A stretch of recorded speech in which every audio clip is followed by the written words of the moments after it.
What's going on, everybody? Welcome to another episode of Off the Couch Boxing. I'm your host, Reckless Rexx Ruger. Watching my back, as always. You know him, you love him, you better damn well respect him. That's the Alexis Arguello puppet. You got to have a partner. Thank God mine is silent, so I can do all the talking. And we are back with another banger of an episode. But you know how we get down here. They're all bangers, folks. The most amazing and real boxing conversations anywhere on planet Earth with your legends, luminaries, world champions, and fighters on the rise. Coming here to chop it up with your boy, Reckless Rexx. And we got another amazing episode today. I can't wait for my guest to get in here. Lots to chop it up with him about. And boy, has his life been busy, hectic. I'm sure a lot of people sticking microphones in his face, lots of stuff that people want to hear him comment on, and I'm hoping that we get all that here today with my boy NAHIR ALBRIGHT. And he's here now, so let's get down to it and chop it up with him, man. I can't wait. I'm excited, man. Here we go. Let's get it done. Where's my guy? NAHIR, what's up, man? What's up? I can't hear you. You should be able to. No? Can you hear me now? Can you hear me?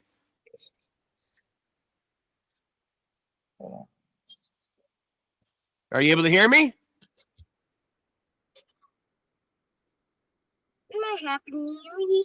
Oh, I'm trying to figure this out. My fault. Yeah. Check your microphone, man. Hold on. Got it? All right. One step closer. I can't hear you, though. Thank God for technology, right, man? Making everything easier.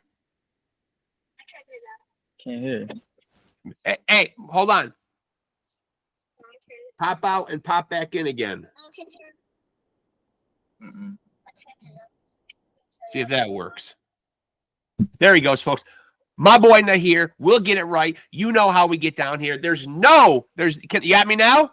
There we go. There we go. See, sometimes, man, technology just isn't making life that easy, my friend. It's not making it easy. Yeah. It's supposed to be, but it's not always, man. And, yeah. Listen, man, first of all, man, I want to congratulate you, man. An amazing performance, man. I want to know, man, you know, what you did to be able to secure that victory against Kelvin, who is much taller, much bigger than you. I don't think a lot of people were giving you a chance. I was, and of course, I want to look like the smart boxing guy here, but I really was. I was. Yeah. So I had a great camp. Like my coach, he made sure everybody that I boxed during sparring was bigger than me. So like, I was sparring cruiserweights who was like had like 7 inches over me. My little brother, he's bigger than me. He's a southpaw. I was sparring him, and I got one more guy who was like 175. And I was sparring him. So, like, I sparred big guys the whole camp. So, when I stood up next to Kelvin, I was like, oh, he's small. Like, he's small. And so, obviously, man, you know, I certainly want to commend you, man, too, man, on the way that you moved, you know what I mean, like, throughout the weekend, how you conducted yourself.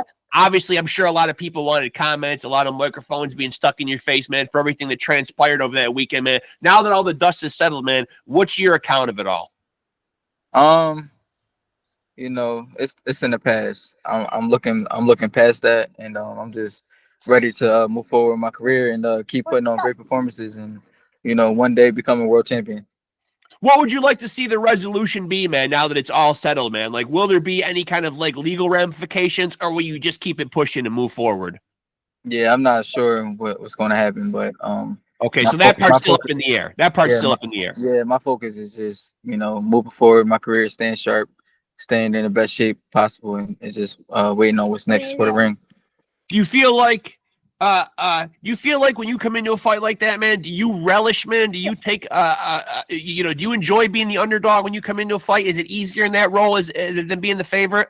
Honestly, I've been the underdog so much that it's like normal to me. Like, it's normal. So it's like, I'm just used to it. That's all. Like, I'm used to people counting me out and things like that. I mean, it was exciting though. It was fun. Like, when I came out and the whole crowd was booing me, I was like having fun. I'm like, okay, y'all. Yeah. Like, it was fun. It was fun. I was just living in the moment. And obviously, man, like that really upset the apple cart because, you know, all boxing fans that were tuning in around the world, it was supposed to be the big Norfolk, Virginia, the Davis brothers, almost a coming out party. You know what I mean? Obviously, Keyshawn didn't make weight, so that already upset a lot of people. That put a damper, you know, that put a damper on the main event, obviously, which people wanted to see. Then obviously Abdul Mason got elevated to the, you know, to the main event. But but like, what did you think about like even Keyshawn like missing weight? I mean, like, did you think that you know, do you have any thoughts on that? I mean, obviously people wanted to see him and De Los Santos in that fight. Yeah. No. I'm sorry. That was my food. I don't have no thoughts on that. Honestly, it's just like whatever he was going through is whatever he's going through, and you know, My food in there. hopefully in the future, you know, he make better decisions when it comes to like making weight in his career and things like that. But yeah, I don't really got much to say about that. Did you feel confident going into the fight though? Because you know, I kept watching the press conferences. I kept watching all the build up to it, man. You looked extremely calm and extremely relaxed. You know, you were all concerned about ring rust because you hadn't been in the ring since 2023. Ironically enough, against Keyshawn. Yes. You got me cards. Yeah. Nah. I was confident. Like I said, I had a great camp. I was sparring big guys, and I know where my talent is at. So I was going. Like if I had to make adjustments and stuff, I was ready for it. I was in shape, and you know, I was ready for whatever. Is ring rust like is ring rust one of those theories? Is ring rust one of those theories that's kind of like an old school theory, right? Like you're always staying in shape and always ready, right? So the fact that you didn't have an actual fight since 2023, you're ready to go though, right? Like that wasn't a concern, was it? Yeah, for me it wasn't. You know, for me it wasn't a thought because honestly, I've been fighting in the team combat league, and that's been keeping me fresh. Like it's literally a 1-round fight, so it's like I was like, yo, I've been in the ring. Like they keep saying ring rust, I've been in the ring. I know where my skill is at right now. So it was nothing to me.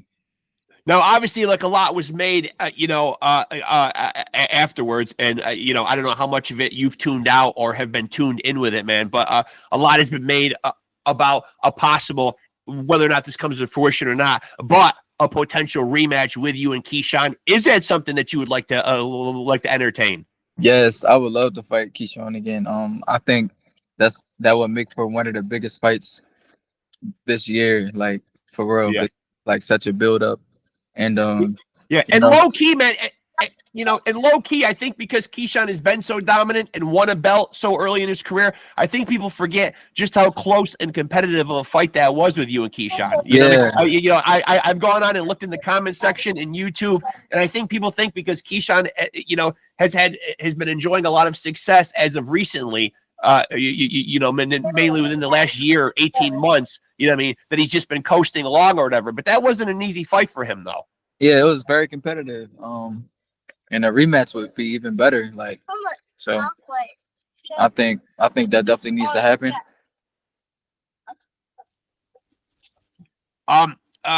So the height factor, you know, you couldn't obviously, you know, there's no way to get around it when you saw you guys like when you guys like faced off.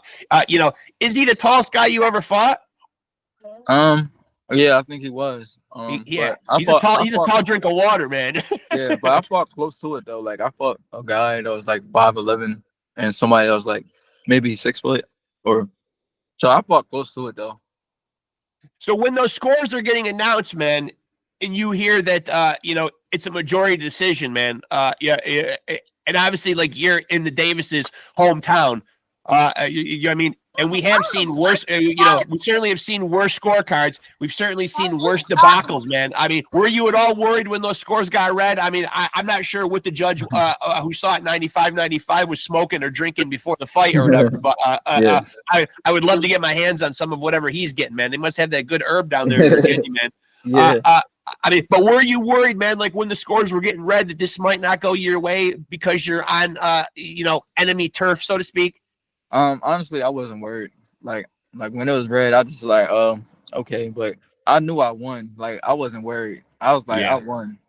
Yeah, there was no way they could take that from yeah, you. I'd have been- Although we have seen them take worse fights, though. Yeah, I mean, yeah. you know, it is always it is always something that has to weigh in the back of a fighter's mind. Yeah. Yeah, but Did I wasn't worried.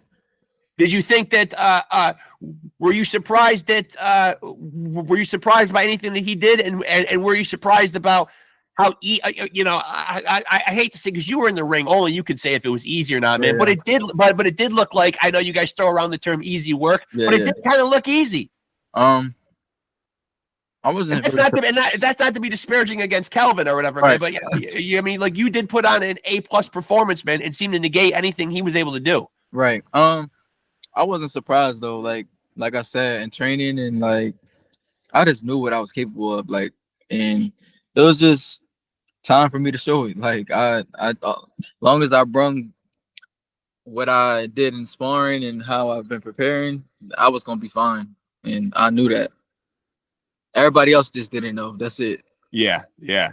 And so now they know, man. So like now, you know, you run your record of 17-2, man. So what would you like to do next? I mean, obviously because of the history with Keyshawn, and of course, you know, all the things that transpired here, like with the Davis brothers, I mean, the unfortunate incidents after the fight. You know, is that a move you'd like to make, or would you like to explore some other options at 140? I really got to make that decision with my team, but me personally, I'm just ready for any big fight. Like anybody. Like I feel like I'm ready for anybody right now. Do you feel like this warrants a shot at a world title fight? I would hope so. Yeah. I mean, I paid my dues. Like I fought undefeated guy after undefeated guy, pulled so many upsets. It's about time that they give me a title shot or something close to it. Although now, ironically, if you were to have a rematch with Keyshawn, now there would be no belt on the line, though, because I mean, he obviously lost that on the scales, obviously. But I mean, but still, man, you know, is a world title fight more tantalizing to you than a rematch with Keyshawn? Nah, I think me and Keyshawn would be better. We gotta do that. We gotta do that for the people, like the fans. Yeah. I'm pretty sure the fans want to see that again. Yeah. Now, were you at all surprised? Now, I want to choose my words carefully. Obviously, it was a homecoming, man, like, or it was built up to be, you know, hey, these guys get to have this fight, Norfolk, Virginia, show out for their city or whatever, man. You know, obviously, man, like, you're the guy coming into hostile territory, man. But, you know, were you at all shocked, you know, because you have history, like, with Keyshawn, you know, were you at all shocked, you know, when they do come and confront you back in the locker room? Is it surprising to you, or were you not all that surprised that they moved that way? I don't really want to speak on that. Okay, fair enough. I respect it, man. So a lot of champions at 140 pounds right now. Is there any specifically, if you were going to go into a world title fight, who you'd have your eye on as a potential matchup that you would like? I want the biggest name because that'll be the biggest fight and the biggest upset. So, maybe Teofimo. I think that'd be dope. Teofimo, maybe Gary Antoine. Gary Russell, but Gary Russell don't got a big name like Teofimo. Yeah, I like the fact that every time that we have a conversation, man, and it was this way last time. You were licking your chops and eating during our last episode too, man. For real? Oh yeah, I'll send you the video. That was when my son was co-hosting with me at the time, man. But yeah, you were eating, man. Hey, enjoy it, right, man? I mean, look, man. I mean, you got no fight coming up, right? Yeah. You're gonna tear up that Popeyes or whatever, man. Do your thing. Right. Now, no, all kidding aside, though, man, are you a guy that usually walks around pretty close to your fighting weight? I know I'm busting your chops about you eating or whatever, man, but you look like you're always in shape. Yeah, right now, I fought at 140. I weigh 145 right now. And would you do you have plans in your career of wanting to explore other weight classes, or do you feel like 140 will be home for a while? It might be home for a while. Like, this is a new place for me. I fought 135 like before this. But when it's all said and done, though, like where do you see like your ceiling? Like you obviously could go. You obviously could go higher. I don't know. Them boys No? at them boys at 147 big. Too big? Too big? I don't know. Big. Maybe if I build up, I don't know, bro. Well, how tall are you? I'm 5'8". 5'8". Okay. So maybe that's what made Kelvin look so tall. Yeah. You know. Yeah. So, I'm curious, man. Like you talked about having like a great camp for this fight and bringing in guys that were bigger or whatever, man.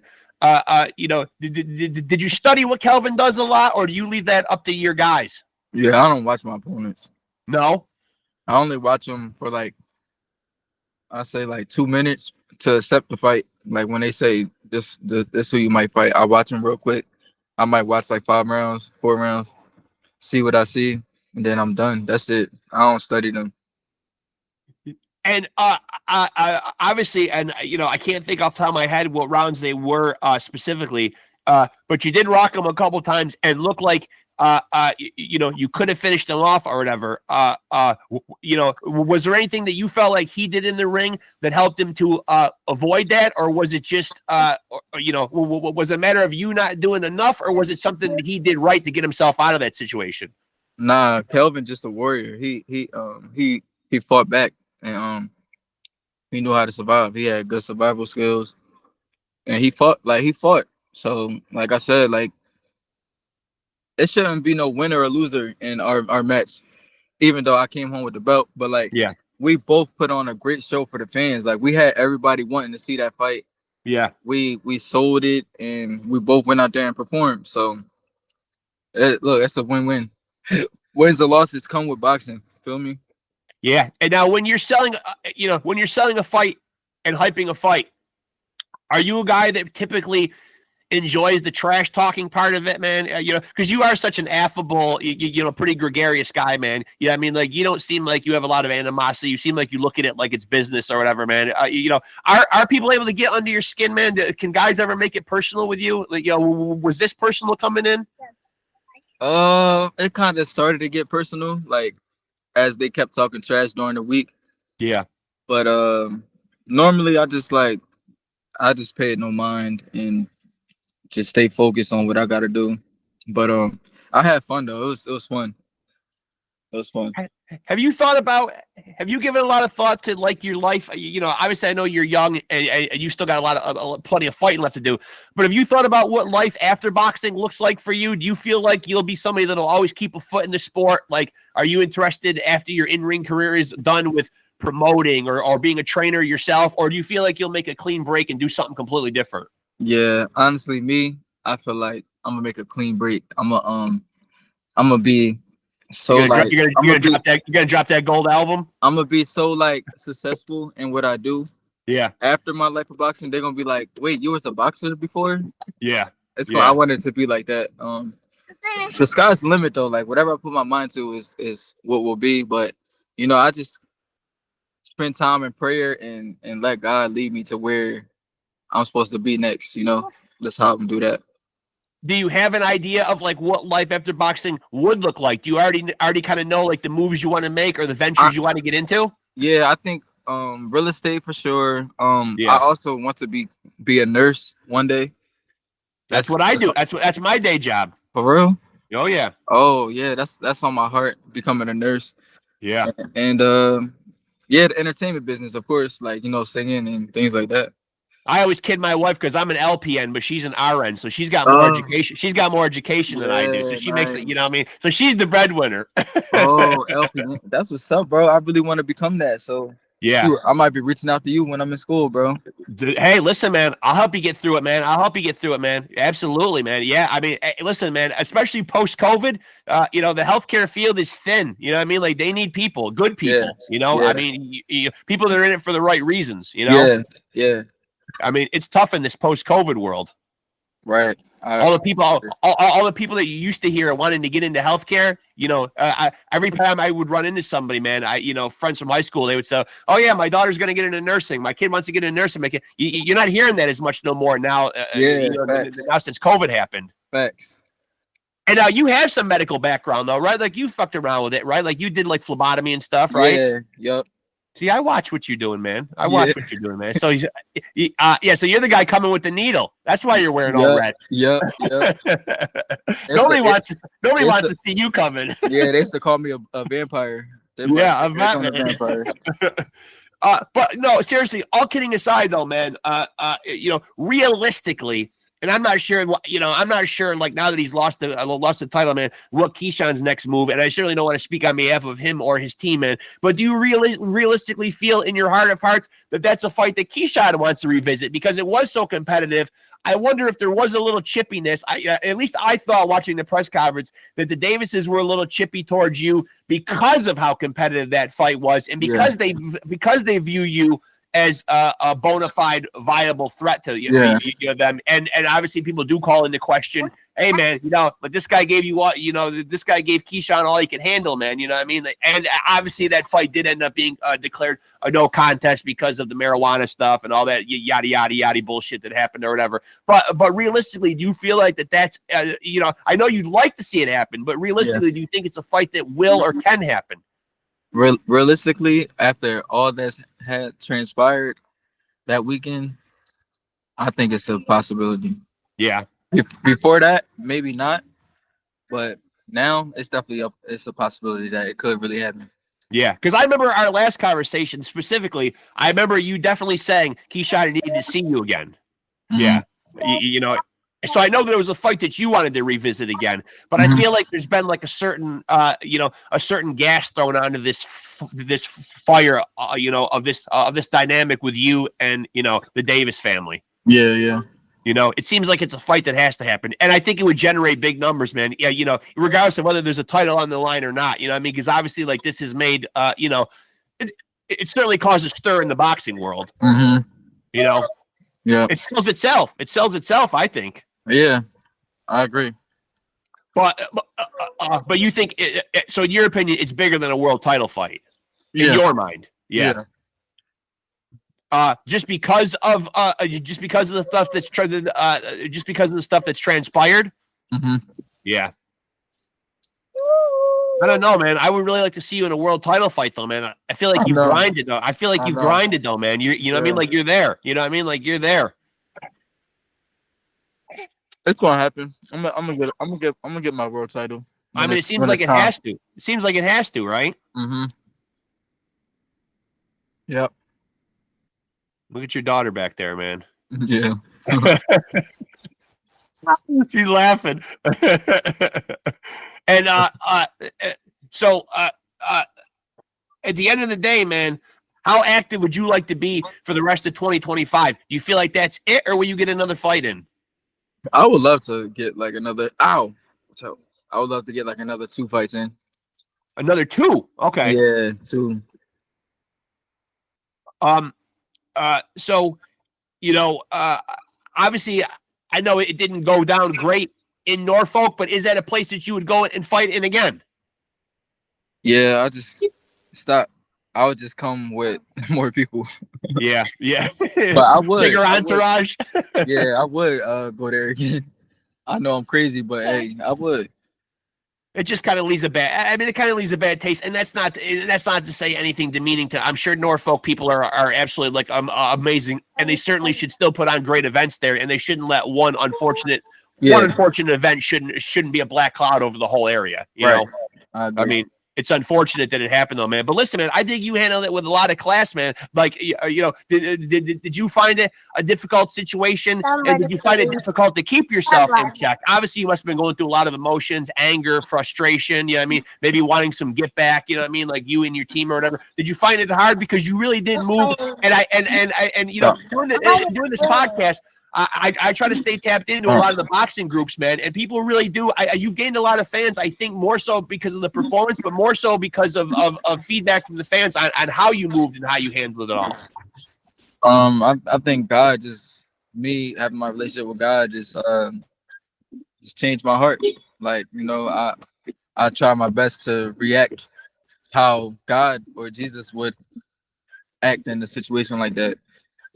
So we called to act like him and follow his ways. So like if you study in your word and stuff like that, some of that gonna rub off on you.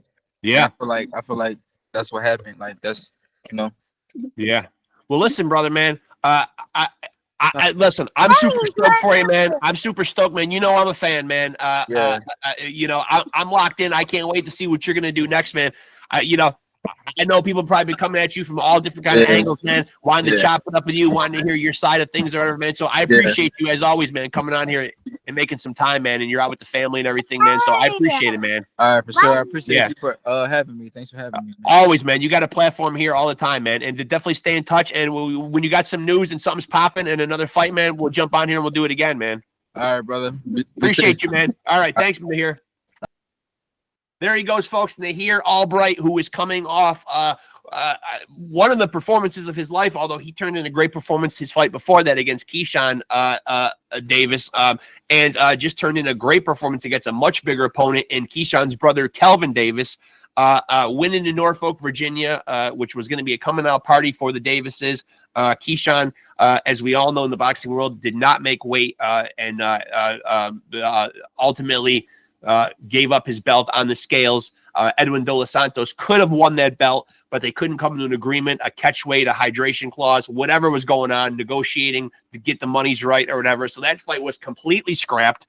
Abdullah Mason and his opponent were then bumped up to the main event, and NAHIR Albright and Kelvin Davis became the co-main event. NAHIR Albright, as you heard him say, an underdog most of his career.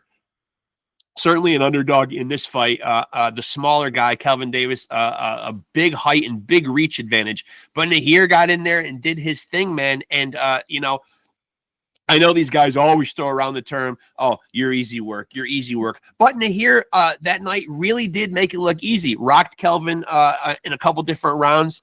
Looked like he almost had him out of there a couple times. You heard NAHIR attribute that to Kelvin just being a warrior and having that spirit. It wasn't necessarily that NAHIR wasn't going for the kill, and it wasn't necessarily anything that Kelvin, did to negate that, other than just being that tough warrior and having that mentality to weather the storm. But so NAHIR now runs his record to 17-2, 7 knockouts. Really has himself in a great position right now, where it seems like the stars have aligned, where he's either going to get that rematch with Keyshawn. As boxing fans will remember, they fought back in October of 2023. Keyshawn was initially declared the winner in a very, very close and tightly contested contest. That fight was later turned to a no contest because of Keyshawn testing positive for marijuana. And that was NAHIR's last time in the ring before this fight 2 weeks ago against Keyshawn's brother Kelvin. So back-to-back fights, each with a Davis brother, Keyshawn and now Kelvin. But it seems like, again, the stars have aligned for either a NAHIR Albright versus Keyshawn Davis rematch, even though there would be no belt on the line. As I said, Keyshawn lost the belt when he didn't make weight. He was stripped of his WBO 135-pound title. Or we see NAHIR in a unique position where he can now really throw his hat into the ring as a viable, I've always thought he's a viable contender, but a viable contender for one of those 140-pound belts, i.e. a Teofimo Lopez, as he expressed interest, a Gary Antoine Russell, whoever else, I think Albert Puello, I believe, has a piece of the 140-pound belt. Seems like NAHIR, though, at this point in his career, is really angling for something big. And in his mind, he even said a Keyshawn Davis fight would be bigger in a lot of ways than a title fight. I personally, I love what NAHIR does, man. He's gutsy. He's a warrior. Be nice to see some gold strapped around his waist, man. He's paid his dues, man. He's earned at least a shot in there with one of these guys. But it is also intriguing, obviously, to see him in the ring again with Keyshawn. Again, albeit that it was a very tight matchup their first time, albeit that it did end in ultimately a Keyshawn victory, then dialed back to a no contest. So we didn't get resolution, even though initially Keyshawn got the victory. Again, extremely tight, nip and tuck fight. a guy that can really stay in there and compete on Keyshawn's level. Obviously, we know Keyshawn's got the Olympic pedigree, a world champion, 13 fights into his career. So intriguing pieces on the board right now for NAHIR ALBRIGHT. How he navigates and negotiates is going to be very interesting. But he's got leverage now, and he really is in a good place because any of those fights are big. Boxing fans, I think, would love to see him back in there again with Keyshawn, especially in light of what transpired here in Norfolk a week or two ago with NAHIR pulling the upset over Kelvin, and then Keyshawn and his brother Keon getting into an altercation backstage in the dressing room with NAHIR and his team. To NAHIR's credit, he handled it extremely classy. And again, he attributed a lot of that to his relationship with God, his spirituality, the temperament that relationship with God has given him. So really the way he moved and the way he handled himself, coupled with his amazing performance, has really earned him a lot of fans. And I can say that very assuredly because doing what I do, as I told NAHIR, I am in a lot of boxing groups. I'm paying attention on social media. I have my ear to the pavement. It's what I do. It's what I need to do to bring you guys content, informative content. So I do know for a fact that NAHIR has really earned himself a whole new slew of fans. Again, because of the performance and because of the way he handled himself in a very stressful, very frustrating situation that could have gone a lot worse. It was bad enough, and certainly a black cloud in the boxing world, and stuff that we don't want to see happen. We want to see people in victory or defeat handle themselves with class, be gracious. So it wasn't the best look for the Davis brothers. The way they handled Kelvin's loss.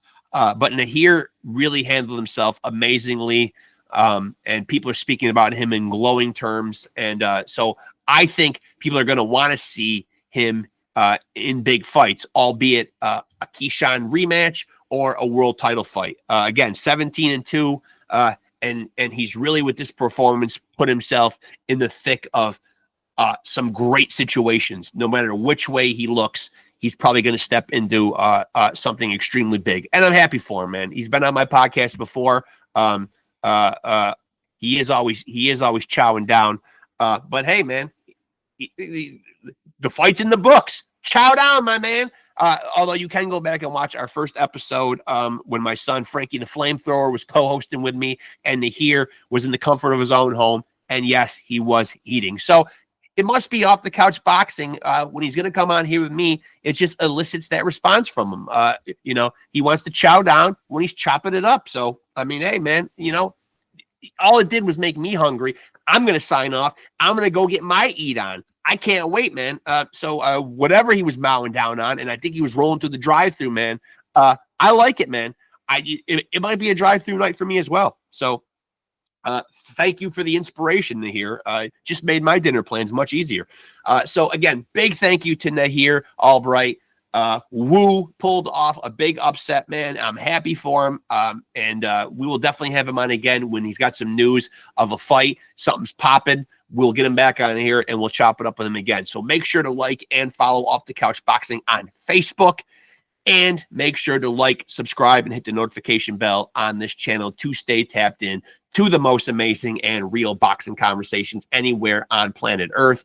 I will only speak, of course, on behalf of planet Earth. I don't know what the aliens are doing. Maybe they're boxing fans. Maybe they're looking down from whatever planet they're on and really loving the sport. Maybe they've got the dopest of dope podcasts up there on some other foreign planet, man. But I can confidently say that here on planet Earth, your boy Rexx is bringing you the raw, unfiltered, amazing boxing conversations that you have come to know and love here on Off the Couch Boxing. So if you're on the channel right now, make sure to like, make sure to subscribe, make sure to smash that notification bell. As you know, we are the undisputed, undefeated heavyweight champion of boxing podcast. And I say that with the utmost confidence. Just go check the playlist. Look at all the guests we've ran down. We have had them all on here. Your OGs, your legit legends, your young up and coming rising stars in the sport. We run down all the best guests for you guys. So I hope you guys enjoy the content. A big thank you to my viewers, my subscribers, and of course the guests